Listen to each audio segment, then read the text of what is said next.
નમસ્કાર, ધર્મલોકમાં આપનું સ્વાગત છે. હું છું સંદીપ. દર્શક મિત્રો, આધુનિક સમયમાં માતા પિતાએ બાળકોનો ઉછેર કેવી રીતે કરવો જોઈએ, કઈ વાતો અપનાવી જોઈએ, તેમજ જીવનમાં હતાશા આવી જાય તો શું કરવું જોઈએ, આજે આ તમામ વાતો અંગે જાણીશું ધર્મલોકમાં.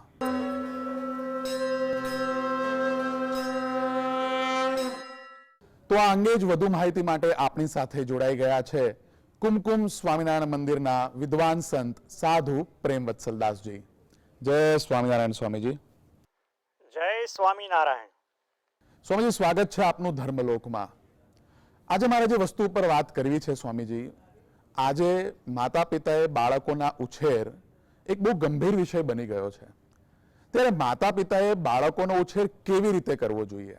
તમારો સરસ પ્રશ્ન છે કે માતા પિતાએ બાળકોનો ઉછેર કેવી રીતે કરવો જોઈએ. તો માતા પિતાએ બાળકોને સાથે પ્રેમથી વર્તન કરવું જોઈએ, કારણ કે બાળકો એ મોટામાં મોટી સંપત્તિ છે. જે માણસ પોતાની સંપત્તિનું સંવર્ધન થાય તે માટે અનેક પ્રયત્નો કરે છે, તેમ સંતાનોને સાચવવા માટે પણ પ્રયત્ન કરવા જોઈએ. પરંતુ ઘણા માતા પિતાને આ વાત સમજાઈ ન હોવાના કારણે બાળકોની સાથે પ્રેમથી સદવર્તન કરતા નથી. એક પ્રસંગ યાદ આવે છે. એક શહેરની અંદર એક પરિવારની અંદર રવિવારનો રજાનો દિવસ હતો. બાળકો ઘરમાં દોડાદોડી કરી રહ્યા હતા. એમાં એક બાળકથી એના પગમાં ફૂલદાની ભટકાઈ અને ફૂલદાની તૂટી ગઈ. આ ફૂલદાની તૂટી ગઈ એટલે એના પિતાએ જોયું અને પિતા ગુસ્સે થઈ ગયા, રાડો પડવા લાગ્યા, બાળકને જેમ તેમ બોલવા લાગ્યા. બાળક રડી પડ્યો. ત્યારે એની માતા અવાજ સાંભળીને બહાર આવીને જુએ છે તો જોયું કે બાળકથી ફૂલદાની તૂટી ગઈ છે, એના પિતા એને વઢી રહ્યા છે. માતા આવી એટલે બાળક તરત માતાની પાસે ચાલ્યો ગયો. એટલે પિતા વધારે ગુસ્સે થયા અને પિતા હવે પુત્ર કરતા એની પત્ની પર ગુસ્સે થયા અને કહેવા લાગ્યા કે તું જ બાળકોને બગાડે છે, તું જ બાળકોને ખોટા ખોટા લાડ લડાવે છે. ત્યારે એમની પત્નીએ શાંતિથી એના પતિને કહ્યું કે ફૂલદાની તૂટી ગઈ તેની તમને ચિંતા છે, તેનું તમને દુઃખ છે, પણ તમે હવે ગુસ્સો કરીને બાળક પર ગુસ્સે થઈને જેમ તેમ તેને અપશબ્દ બોલો છો તો બાળકનું હૃદય તૂટી જશે તો શું કરશો? ફૂલદાની તો મળી જશે પણ બાળક ફરી મળતા નથી. એમ પત્નીએ એના પતિને કહ્યું. ત્યારે એના પતિને એની ભૂલ ઓળખાઈ. માટે હંમેશા જો બાળકોને સાચવવા છે તો બાળકોની ભૂલ હોય તો પ્રેમથી કહેવું, પણ બાળકોને ગુસ્સે થઈને કહેવાથી, એની પર હાથ ઉપાડવાથી બાળકની સાથેના આપણા સંબંધો તૂટી જાય છે. માટે સંપત્તિ કરતા ઘરની વસ્તુને સાચવવી જોઈએ, પણ કારણ કે સંપત્તિ છે પરંતુ બાળકો એ મોટી સંપત્તિ છે. માટે બાળકને પ્રેમ આપો, નહીં તો પછી પસ્તાશો. બાળકો તમારાથી દૂર થઈ જશે. જેટલું સંપત્તિ અને વસ્તુનું ધ્યાન આપીએ છીએ તેટલું સંતાનનું આપીએ છીએ ખરા? એ દરેક માતા પિતાએ આજે વિચારવાની જરૂર છે. તેથી મૂળ વાત એ છે કે આપણે સંતાનોને પ્રેમ આપવો જોઈએ. આજના સંતાનો માતા પિતાના વર્તન ઉપરથી શીખે છે. જેવું તમે વર્તન કરશો તેવું જ સંતાન તમારી સાથે ભવિષ્યમાં કરનાર છે. તમે સંતાનો પર ક્રોધ કરીને વાત કરશો તો તમને તેનું રિએક્શન એવું જ જોવા મળશે. તેથી જીવનમાં પૈસાની જરૂર છે. પૈસા કમાવા માટે તેની પાછળ દોડવું પડે એ સમજી શકાય છે, પરંતુ પૈસાનું મહત્વ સંતાનો કરતા વધુ નથી. એ પણ દરેક પિતાએ ખાસ સમજવાની જરૂર છે. તેથી બાળકોને પ્રેમ આપવાની જરૂર છે. બાળકોને શિક્ષણની સાથે સંસ્કાર આપવાની જરૂર છે. બાળકોમાં જો સંસ્કાર નહીં હોય તો શિક્ષણ તેનું રક્ષણ નહીં કરી શકે. તેથી માતા પિતાએ બાળકોને સમય કાઢીને મંદિરોમાં લઈ જવા જોઈએ. અને સંતોના સમાગમમાં અવશ્ય રાખવા જોઈએ. અને જે આવી રીતે ઉછેર બાળકોનો કરે છે તેના સંતાનો સદાચારીમય જીવન જીવતા થાય છે. અને જ્યારે માતા પિતાની વૃદ્ધાવસ્થા આવે છે ત્યારે તેમની સેવા ચાકરી પણ એ સંતાનો કરે છે. તેથી બાળકોને પ્રેમ અને સંસ્કાર આપવાની ખાસ જરૂર છે. જી સ્વામીજી, આપે ખૂબ સરસ વાત કરી. અહીં મારે બીજો પ્રશ્ન એ પણ લેવો છે કે ભગવાનના ભક્તે સદાય સુખી રહેવા માટે શું કરવું જોઈએ? તમારો સરસ પ્રશ્ન છે કે ભગવાનના ભક્તિ સદાય સુખી રહેવા માટે શું કરવું જોઈએ. તો વાત એમ છે કે સુખી રહેવું હોય તો અને સદાય સુખી રહેવું હોય તેમાં ઘણો ફરક છે. માણસ ભૂખ્યો હોય અને જમવાનું મળે તો તેને સુખ લાગે. તરસ લાગી હોય અને તેને કોઈ પાણી આપી દે તો તેને સુખ લાગે. પરંતુ આ જે સુખ છે એ ક્ષણિક છે. પરંતુ સદાયને માટે સુખ જોઈતું હોય તો ભગવાનનું સુખ જોઈતું હોય તો મહેનત વધારે અવશ્ય કરવી જ પડે છે. હંમેશા શ્રેષ્ઠ કાંઈ લેવું હોય તો તેનું મૂલ્ય વધુ ચૂકવવું જ પડે. એ ન્યાય આપણે જો સદાય સુખી થવું હોય તો થોડી મહેનત અવશ્ય કરવી જ પડશે. જો સદાય સુખી થવું હોય તો શું કરવું જોઈએ? તેનો જવાબ આજથી 200 વર્ષ પહેલા વચનામૃત ગ્રંથમાં આપેલો છે. અને તેમાં એમ કહ્યું છે કે ભગવાનના ભક્તને એક તો દ્રઢ વૈરાગ્ય હોય, બીજો અતિશય સ્વધર્મ હોય, અને જેણે એ બે સાધને કરીને સર્વ ઇન્દ્રિયોને જીતીને પોતાને વશ કર્યા હોય, અને જેને ભગવાનના ભક્તને વિશે અતિશય પ્રીતિ હોય, અને જેને ભગવાન અને ભગવાનના ભક્તને વિશે અતિશય મિત્ર ભાવ વર્તતો હોય, અને જે કોઈ દિવસ ભગવાન કે ભગવાનના ભક્ત થકી ઉદાસ થાય નહીં, અને જે ભગવાન અને ભગવાનના ભક્તને સંગે જ રાજી રહે, પણ કોઈ વિમુખ જીવની સોબત ગમે નહીં, એવા જે હરિભક્તના લક્ષણ હોય, ત્યાં લોકને વિશે ત્યાં પરલોકને વિશે સદાય સુખ્યો રહે છે. અને વૈરાગ્ય ને સ્વધર્મ તેણે કરીને જેણે પોતાના ઇન્દ્રિયોને વશ ન કર્યા હોય તો તે ભગવાનના ભક્તને સંગે રહ્યો થકો પણ દુખ્યો રહે છે. શા માટે? કે એણે પોતાના ઇન્દ્રિયો ન જીત્યા હોય તેને કોઈ ઠેકાણે સુખ થાય જ નહીં. અને ભગવાનની ભક્તિ કરતો હોય તો પણ જ્યારે ઇન્દ્રિયો વિષયમાં તણાઈ જાય ત્યારે તે હરિભક્તના હૃદયમાં અતિ દુઃખ થાય છે. માટે સર્વે પોતાના ઇન્દ્રિયોને જીતીને વશ કરે તે સદા સુખ્યો રહે છે. અને જેણે સર્વે ઇન્દ્રિયોને જીતીને વશ કર્યા હોય તેને જ વૈરાગ્યવાન ને ધર્મવાળો જાણવો. પણ જેના ઇન્દ્રિયો વશ ન થયા હોય તેને વૈરાગ્યવાન ને ધર્મવાળો ન જાણવો. અને જે વૈરાગ્યવાન અને ધર્મવાળો હોય તેને તો સર્વે ઇન્દ્રિયો નિયમમાં હોય અને તે સદાય સુખ્યો હોય. ટૂંકમાં સદાય સુખ્યા થવું હોય તો આપણે આપણા ઇન્દ્રિયો આદિને નિયમમાં રાખવા જોઈએ. ભગવાનનો આશરો રાખવો જોઈએ. સંતોનો સમાગમ કરવો જોઈએ. અને જે ભગવાનનું ભજન કરતા હોય તેની સાથે મિત્રતા રાખીને તેમનો સંગ કરવો જોઈએ. એવા સારમાં સાર રૂપ છે. જી સ્વામીજી, આપ સરસ વાત કરી રહ્યા છો. હવે મારે અહીં એક થોડો અલગ પ્રશ્ન લેવો છે કે જ્યારે જીવનમાં હતાશા આવી જાય ત્યારે આપણે શું કરવું જોઈએ?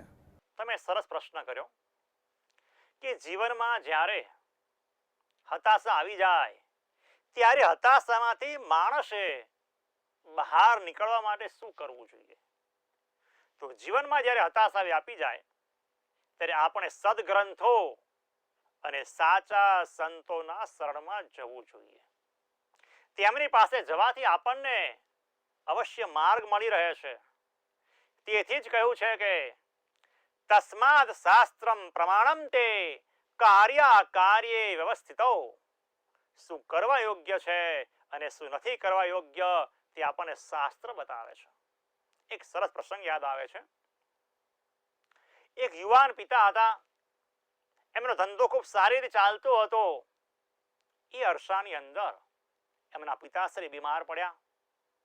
મંદવાડ ખૂબ લાંબો ચાલ્યો, દવાનો ખર્ચ ખૂબ થયો, છતાં પણ એમના પિતા બચી શક્યા નહીં. આ યુવાને નવો ધંધો કરેલો, થોડું દેવું કરેલું, એમાં પિતાની પાસે પૈસા ખર્ચવાના થયા, વધારે થોડું દેવું થઈ ગયું.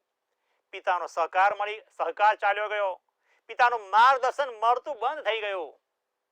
માથે દેવું, ધંધામાં મંદી આવી ગઈ. યુવાન મૂંઝાઈ ગયો. એમાં એક દિવસ રવિવારનો દિવસ હશે, દુકાને જવાનું ન થયું. ઘરમાં એક કબાટ જોયો, કબાટની અંદર એક રેશમી કપડું હતું. કપડાને ખોલે છે યુવાન તો અંદર એક પુસ્તક નીકળે છે, અને પુસ્તકમાં એક કાગળ હતું. એમાં એવું લખ્યું હતું કે મારા બાપ દાદાની મિલકત પૂર્વ દિશામાં 7 હાથ દૂર 5 ફૂટ ઊંડે 5 ઘડા છે. એમાં બધી આ સંપત્તિ પડી છે, પણ બહુ જરૂર પડે છે ત્યારે તું કાઢજે. આવી ચિઠ્ઠી યુવાનના પિતાના હસ્તાક્ષર વાળી મળી આવી. યુવાને વિચાર કર્યો, આ ઘડામાંથી પૈસા કાઢી લો. પણ ના, પિતા એવું લખ્યું હતું કે બહુ જરૂર પડે ને ત્યારે કાઢજે. પણ આ યુવાનને હિંમત આવી ગઈ ધંધો કરવાની કે કઈ વાંધો નહીં, ભલે અત્યારે દેવું થયું છે, હું નવું સાહસ કરું અને ધંધો ડેવલપ કરું. જો તકલીફ પડશે તો 5 જરૂર તો મારી પાસે છે જ ને. આવી હિંમત આવી અને યુવાને આગળ ઝંપલાવ્યું. અને પુરુષ પ્રયત્ન કહો કે ભગવાનની કૃપા કહો, યુવાન નવા ધંધામાં ડેવલપ કરતો ગયો. પરિણામે આવ્યું, સફળતા મળી ગઈ. પિતાની દવાનો ખર્ચ હતો બધો નીકળી ગયો, દેવોમાંથી બહાર આવી ગયો અને ઘણા પૈસા કમાયો. આ પરિવર્તન શેમાંથી આવ્યું? એક શાસ્ત્રમાંથી, પોતાની પિતાની ચિઠ્ઠીમાંથી. જો પિતાના શબ્દોમાં એને જીવનમાં ઉતાર્યા યુવાને, તો આવેલી ઉપાધિમાંથી બહાર નીકળી ગયો. તો આપણને જે શાસ્ત્રો છે એ કોણે આપ્યા છે? ભગવાને આપણને શાસ્ત્રો આપ્યા છે, સંત પુરુષોએ શાસ્ત્રો આપ્યા છે, ઋષિ મુનિઓએ શાસ્ત્રો આપ્યા છે.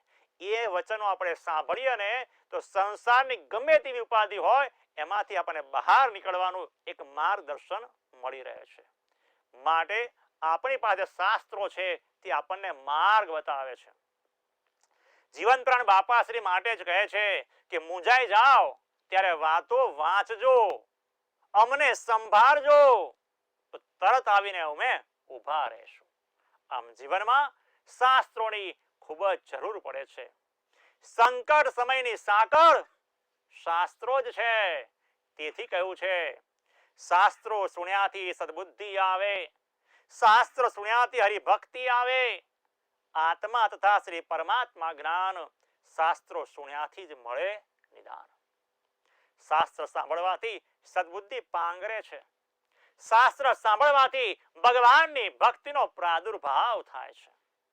આત્મા તથા પરમાત્માનું જ્ઞાન સાંભળે છે. આમ શાસ્ત્ર વાંચવા અને સાંભળવાથી અનેક લાભ થાય છે.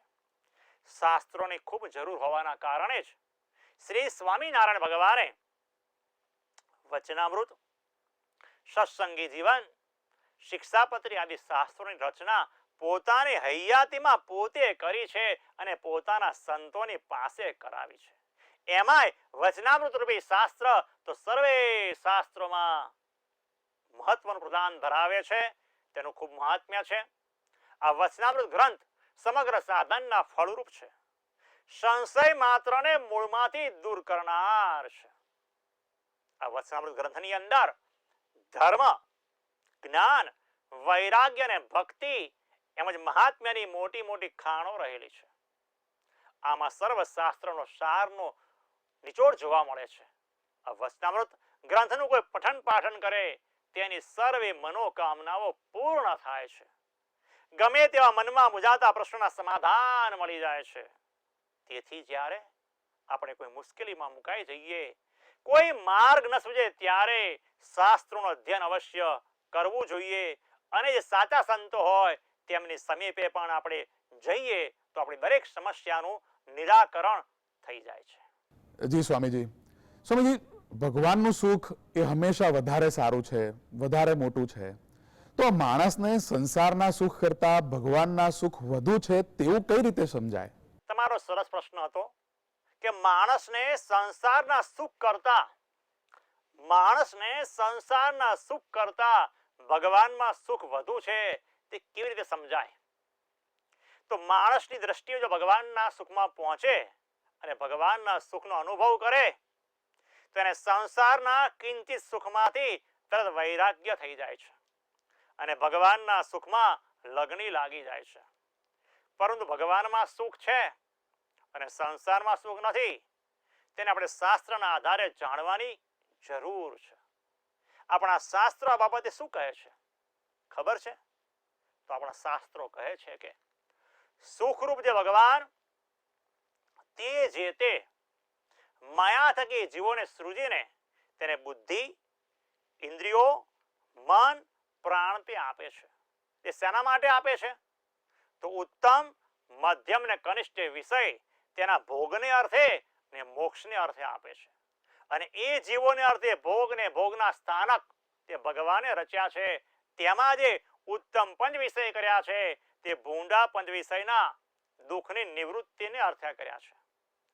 જેમ કોઈ ભારે સાવકાર હોય તે રસ્તાને બે કોરે છાયાને અર્થે ઝાડ રોપાવે છે, તો પાણીની પરબ બંધાવે છે, સદાવ્રત કરાવે છે, કોઈ ધર્મશાળા કરાવે છે, તે બધું ગરીબ માણસ માટે કરાવે છે.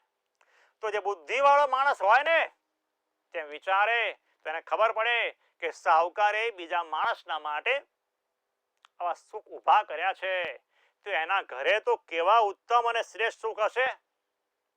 તેમ જે બુદ્ધિવાળો માણસ હોય તે સમજી શકે છે. સંસારમાં સુખ દેખાય છે તો તેના કરતા તો ભગવાનના ઘરે કેટલું બધું સુખ હશે. એમ સમજીને સંસારના સુખમાંથી તે વૈરાગ્યને પામીને ભગવાનમાં પ્રીતિ કરે છે. બીજી વાત એ કે જેમ જેમ આપણે ભગવાનની સમીપે જઈએ છીએ તેમ તેમ વધુ સુખને પામી શકીએ છીએ. શ્રી સ્વામિનારાયણ ભગવાન પ્રથમ પ્રકરણના પહેલા વચનામૃતમાં કહે છે કે જેમાં મસાલ મળે છે તે મસાલને સમીપે જેવો પ્રકાશ છે તેઓ થોડેક છેટે નથી અને તેથી ઘણે છેટે તો મૂળગો નથી. તેમ બીજે ઠેકાણે તો કિંચિત સુખ છે અને સંપૂર્ણ સુખ તો ભગવાનના સમીપમાં રહ્યું છે. અને જેટલું ભગવાનથી છેટે થવાય છે તેટલું સુખ ઓછું પ્રાપ્ત થાય છે. મારે જે મુમુક્ષુ હોય તે પોતાના હૃદયમાં વિચારે કે જેટલું મારે ભગવાનથી દૂર થવાશે તેટલું દુઃખ વધારે થશે અને મહાદુખ્યો બની જઈશ. અને થોડો ભગવાનનો સંબંધ કરવાથી આવું સુખ પ્રાપ્ત થાય છે. માટે મારે ભગવાનનો સંબંધ અતિશય રાખવો જોઈએ. ને હું અતિ સંબંધ રાખીશ તો મારે ઉત્કૃષ્ટ સુખની પ્રાપ્તિ થશે. એમ વિચારીને ભગવાનના સુખનો લોભ રાખીને જેમ ભગવાનનો સંબંધ અતિશય રહે તેમ ઉપાય કરે તેને બુદ્ધિમાન કહીએ. તેથી આ પ્રકારનો વિચાર અવશ્ય કરવો જોઈએ. અને આ વિચાર વિના તો જે રમણીક પંચ વિષયમાં વૃત્તિ હોય તેને અતિ બળે કરીને ઉખેડે ત્યારે માંડ માંડ ઉખડે. અને જો આ વિચારને પામ્યો હોય ને તો તે વૃત્તિને ખેંચ્યામાં લેશ માત્ર પ્રયત્ન પડે નહીં. સહેજે જ વિષયની તુચ્છતા જણાઈ જાય છે. અને જે આ વાર્તા છે તેને જાજી બુદ્ધિ હોય, જાજા સુખનો લોભને ઈચ્છે તેને સમજાય છે.